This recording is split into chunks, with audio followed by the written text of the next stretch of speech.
राधे राधे दोस्तों, कैसे हैं आप सब। आशा करती हूँ आप सभी ठीक होंगे, स्वस्थ होंगे।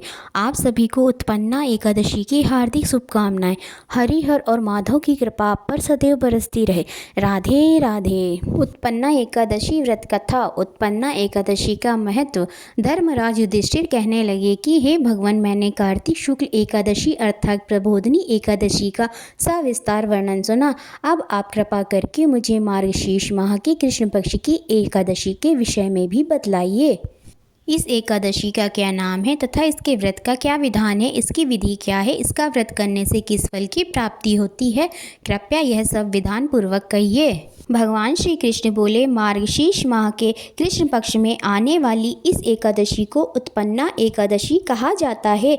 यह व्रत शंखोद्वार तीर्थ में स्नान करके भगवान के दर्शन करने से जो फल प्राप्त होता है उसके बराबर पुण्य मिलता है। व्रत करने वाले भक्त को चोर, पाखंडी, पर स्त्रीगामी, निंदक, मिथ्याभाषी तथा किसी भी प्रकार के पापी से बात नहीं करनी चाहिए। इसका महात्म्य मैं तुमसे कहता हूँ, ध्यानपूर्वक सुनो।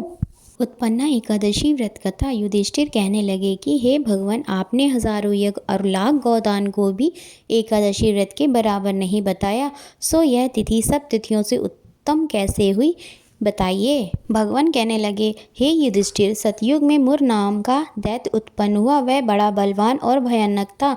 उस प्रचंड दैत्य ने इंद्र, आदित्य, वसु, वायु, अग्नि आदि सभी देवताओं को पराजित करके भगा दिया। तब इंद्र सहित सभी देवताओं ने भयभीत होकर भगवान शिव से सारा वृत्तांत कहा और बोले, हे कैलाशपति, मुर दैत्य से भयभीत होकर सब देवता मृत्यु लोक में फिर रहे हैं। तब भगवान शिव ने कहा, हे देवताओं, तीनों लोकों के स्वामी, भक्तों के दुखों का नाश करने वाले भगवान विष्णु की शरण में जाओ। वे ही तुम्हारे दुखों को दूर कर सकते हैं। शिव जी के ऐसे वचन सुनकर सभी देवता क्षीर सागर में पहुँचे।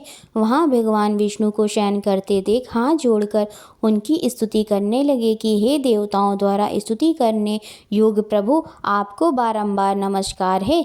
देवताओं की रक्षा करने वाले मधुसूदन, आपको नमस्कार है। आप हमारी रक्षा करें। दैत्यों से भयभीत होकर हम सब आपकी शरण में आए हुए हैं। आप इस संसार के कर्ता, माता पिता, उत्पत्ति और पालन करता और संहार करने वाले हैं। सबको शांति प्रदान करने वाले हैं। आकाश और पाताल भी आप ही हैं। सबके पितामह ब्रह्म, सूर्य, चंद्र, अग्नि, सामग्री, होम, आहुति, मंत्र, तंत्र, जप, यजमान, यज्ञ, कर्म करता, भोक्ता भी आप ही हैं। आप सर्वव्यापक हैं। आपके सिवा तीनों लोकों में चर तथा अचर कुछ भी नहीं है। हे भगवान, दैत्यों ने हमको जीतकर स्वर्ग से भ्रष्ट कर दिया है और हम सब देवता इधर उधर भागे भागे फिर रहे हैं। आप उन दैत्यों से हम सबकी रक्षा करें। इंद्र के ऐसे वचन सुनकर भगवान विष्णु कहने लगे कि हे इंद्र, ऐसा मायावी दैत्य कौन है जिसने सब देवताओं को जीत लिया है? उसका नाम क्या है? उसमें कितना बल है और किसके आश्रय में है तथा उसका स्थान कहाँ है? यह सब मुझसे कहो। भगवान के ऐसे वचन सुनकर इंद्र बोले, भगवान, प्राचीन समय में एक नाड़ी जंग नामक राक्षस था।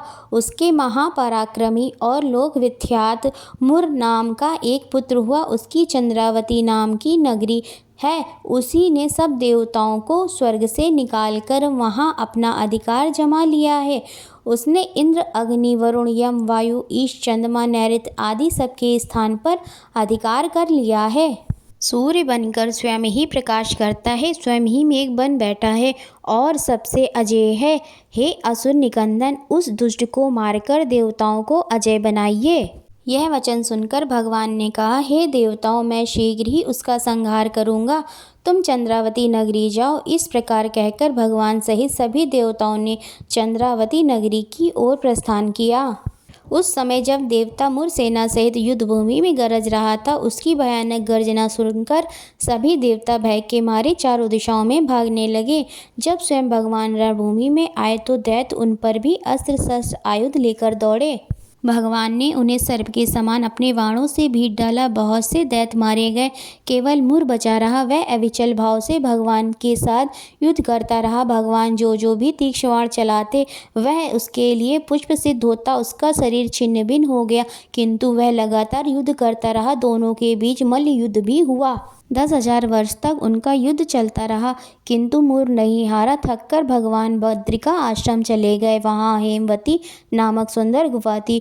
उसमें विश्राम करने के लिए भगवान उसके अंदर प्रवेश कर गए। यह गुफा 12 योजन लंबी थी और उसका एक ही द्वार था। विष्णु भगवान वहाँ योग निद्रा की गोद में सो गए। सूर्य भी पीछे पीछे आ गया और भगवान को सोया देखकर मारने को उद्यत हुआ। तभी भगवान के शरीर से उज्ज्वल कांतिमय रूप वाली देवी प्रकट हुई। देवी ने राक्षस मुर को ललकारा, युद्ध किया और उसे तत्काल मौत के घाट उतार दिया। श्री हरि जब योग निद्रा की गोद से उठे तो सब बातों को जानकर उस देवी से कहा कि आपका जन्म एकादशी के दिन हुआ है, अतः आप उत्पन्ना एकादशी के नाम से पूजित होंगी। आपके भक्त वही होंगे जो मेरे भक्त हैं। जय श्री हरि। ओम नमो नारायणा। ओम नमो भगवते वासुदेवाय। आशा करती हूँ आप सभी को यह वीडियो अवश्य ही पसंद आई होगी। अगर आपको यह वीडियो पसंद आई हो तो प्लीज़ इसे लाइक करें, अपने दोस्तों के साथ इसे शेयर करें और हमारे इस चैनल को सब्सक्राइब अवश्य ही करें। राधे राधे।